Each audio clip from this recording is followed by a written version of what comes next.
सिंपलवाली पुडी नाही बनवलेली मी आज, आलू मसाला पुडी बनवलेली. एकदम छान लागते खायला आणि चव ही तोंडाची चेंज होऊन जाते. म्हणून तुम्ही सुद्धा नक्की एकदा ट्राय करा ही रेसिपी, तुम्हाला सुद्धा आवडेल, मी गॅरंटी देते. त्याच्यासाठी मी घेतले तर 2 आलू, त्यांना शिजवून घेतलेले होते आधीच. त्याला आता किसणीने किसून घ्यायचं बारीक मस्त. झालेले किसून आपले आलू त्या एका बाउलमध्ये मी आलू टाकून दिलेले. 1 कटोरी गव्हाचं पीठ टाकलेलं आहे. चवीनुसार मीठ टाकायचं.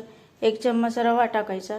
हिरवी मिरची 1 बारीक चिरून टाकायची. त्याच्यानंतर ओवा क्रश करून टाकायचा. 1 चम्मच जिरं टाकायचं आणि 1 चम्मच सफेद तीळ टाकायची आणि बारीक चिरलेली कोथिंबीर टाकायची आणि वरून 1 चम्मच हळद टाकायची. 1 चम्मच मिरची पावडर टाकायची, लाल मिरची पावडर, आणि वरून तेल टाकायचं थोडंसं आणि हलक्या हाताने मिक्स करायचं. मोहन द्यायचं तेलाचं थोडंसं. आता मिक्स झालेलं आहे. थोडंसं पाणी टाकून बघायचं, लागत असेल तर टाकायचं पाणी थोडंसं. थोडं पाणी ॲड करायचं आणि गोळा मऊसूत तयार होतो. बघा गोळा तयार झालेला आहे. आता थोडं तेल टाकायचं आणि त्याला मिक्स करून घ्यायचं.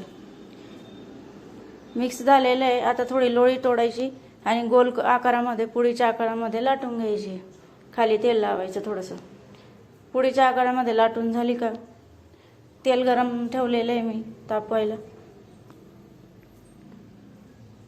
तळून घ्यायची मस्त खरपूस होय तोपर्यंत. खालीवरती करून घ्यायची, परतून घ्यायची पुडीला, काढून घ्यायची आणि सर्व करून द्यायची.